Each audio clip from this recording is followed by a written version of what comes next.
Tapi kalau seandainya dia taklid kepada Abu Hanifah atau sebagai Maliki yang membolehkan, itu dibolehkan juga. Maka kemudian biasanya 3 kilo atau dia nanti kalau pakai uang mungkin dianggap yang 12 ribu sekilo sehingga 36.000 ya. Itu sebetulnya kita tergantung makanan pokok yang kita makan. Artinya masing-masing keluarga bisa berbeda harga makanan pokoknya. Misalnya ada orang yang biasa 17, yang 10.000 sekilo, ada yang 11.000, ada yang 12.000 gitu, ada yang lebih dari itu. Maka yang untuk zakat fitrah adalah yang biasanya makan. Jadi biasa pukul 10 sekilo 10.000 ya pakai itu, pakai itu. Tapi jangan berendah. Biasanya singgung dedang sekilo 12.000, singgung zakat, singgung 10.000, nah benar. Tidak boleh berendah. Minimal sama 10.000 bagus. Maka kemudian panitia biasanya diambil yang lumayan bagus, itu yang diambil yang 12.000. Sehingga 3 kilo 36. Hadirin wal hadirat dengan hormati. Amalnya akhir Ramadan berikutnya adalah tetap jamaah. Jamaah sholat itu penting, terutama laki-laki. Kalau perempuan sebetulnya sebaiknya di rumah, kecuali diperbolehkan oleh suami yang punya suami. Di dalam hadis Nabi kan Nabi menyatakan tidak diharapkan suami itu memberi izin kalau seandainya istri itu berjamaah di masjid.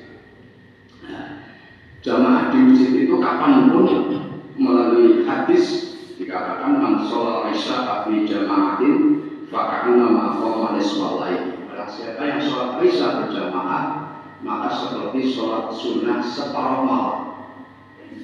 Bahkan kalau faman sholat subha fi jama'atin, barang siapa sholat subuh berjamaah faka'anna sholat laila kullah, maka seolah-olah dia sholat sunnah semalam suntuk. Ini riwayat Muslim. Jadi dengan Utsman bin Affan jadi pasti sholat.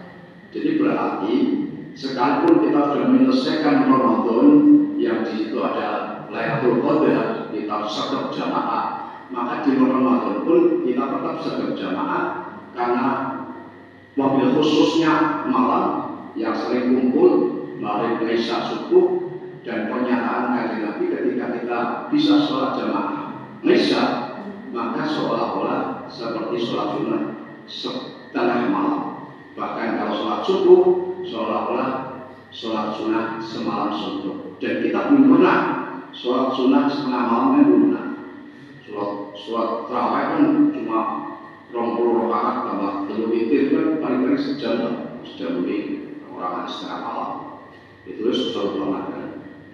Tapi kalau kita tambah sholat isya berjamaah maka seolah-olah kita sholat setengah malam, diganjar kayak sholat sunnah setengah malam. Ini kan luar biasa, lagi mau jamaah sholat subuh. Ini dipertahankan kegiatan jamaah itu jangan hanya di bulan Ramadan. Hadirin wal hadirat dengan hormati, di sisi lain kita tentu besok sholat Idul Fitri. Itu sebagian ulama mengatakan fardu kifayah, sebagian mengatakan sunnah muakkadah.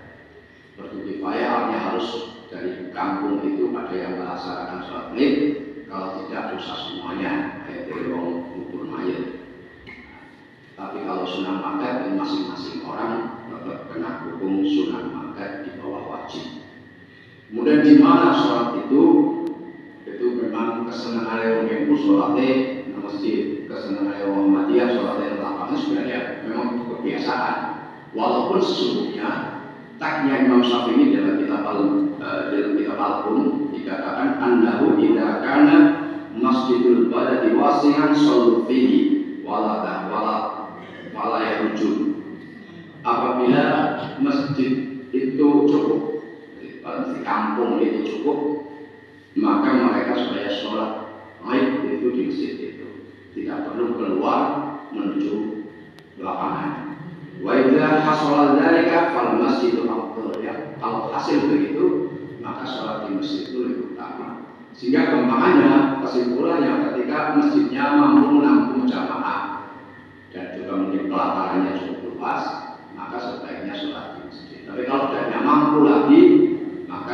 sebaiknya sholat di tanah lapang. Jadi intinya begitu. Tapi kan kenyataannya pengudah ini nggak diambil. Pengudahnya wong NU mesti sholat di masjid, wong Muhammadiyah mesti lapang. Ya apa-apa karena dua-duanya pernah dilakukan oleh Gusti Nabi Muhammad SAW. Nabi itu sering-sering sholat di musola namanya, bukan tanah lapang. Musola itu tanah lapang yang khusus digunakan untuk sholat Idul Fitri atau Adha, sholat apa namanya, sholat istisqa, kenal lebih luas, namanya lebih luas dan itu bisa untuk syiar Islam begitu. Jadi mohon untuk kita kebiasaannya seperti itu. Kemudian berikutnya amaliyah awal Syawal adalah di samping sholat, kemudian ada dua lagi. Yang pertama yang ada teks hadisnya adalah puasa Syawal, 6 hari di bulan Syawal, karena didhawuh man shoma Ramadhana summa asbaha sittan min Syawal karena kasyamid dahri. Kalau Muslim atau siapa yang puasa Ramadan dan kemudian diikuti dengan 6 hari di bulan Syawal, maka seolah-olah seperti puasa setahun, karena minimal ibadah itu dilipatkan 10 kali. Puasa Ramadan sebulan minimal dilipatkan 10 kali, jadi 10 bulan. 1 bulan jadi 10 bulan. 6 hari dilipatkan 10 di 60 hari di 2 bulan. Kalau seperti itu 2 bulan tambah 10 bulan 1 tahun, seolah-olah puasa 1 tahun. Pelaksanaannya memang menurut mazhab Syafi'i itu lebih bagus, lebih utama mulai tanggal 2 Syawal sampai 7, sehingga biasanya dari 7 itu pada Syawal. Akan tetapi di sisi lain ada kebiasaan orang Indonesia adalah silaturahim di bulan Syawal. Silaturahim di bulan Syawal dengan dalil bahwa ketika kita sudah puasa Ramadan selesai, maka diampuni dosa-dosanya yang telah lalu. Man shoma Ramadan imanan wa ihtisaban ghufira lahu ma taqaddama min dhanbi. Barang siapa yang puasa Ramadan dengan dasar iman dan ihtisab mohon ridho Allah, maka akan diampuni dosa-dosanya yang telah lalu. Bahkan tambahnya man qoma Ramadan imanan wa ihtisaban ghufira lahu ma taqaddama min dhanbi. Barang siapa yang qiyam Ramadan, sholat malam di bulan Ramadan termasuk tarawih, diampuni dosa-dosanya. Itu hablum ya Allah, dosa kepada Allah. Maka perlu disempurnakan dengan halal bihalal atau nyuruh panakura kepada tata kelola kepada teman-teman kita agar supaya hablum minannasnya juga selesai. Itu biasanya seperti itu, sehingga ada kebiasaan halal bihalal pasrah kerubutan, permohonan maaf dari yang satu pada yang lain, terutama tentu pada orang tua, istri kepada suami dan seterusnya. Dimana biasa. Oleh sebab itu karena pelaksanaan itu ada sebagian yang kemudian memundurkan puasa Syawalnya tidak di awal. Enggak apa-apa, yang penting masih di bulan Syawal.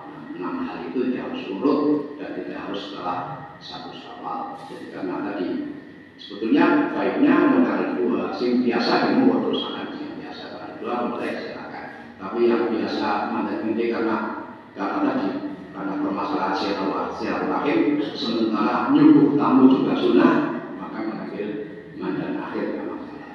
Mengambil dua-duanya karena dua-duanya nyuguh tamu juga sunnah, puasa Syawal juga sunnah. Permasalahan lagi, apakah orang yang duta puasa Ramadan kena nyawal?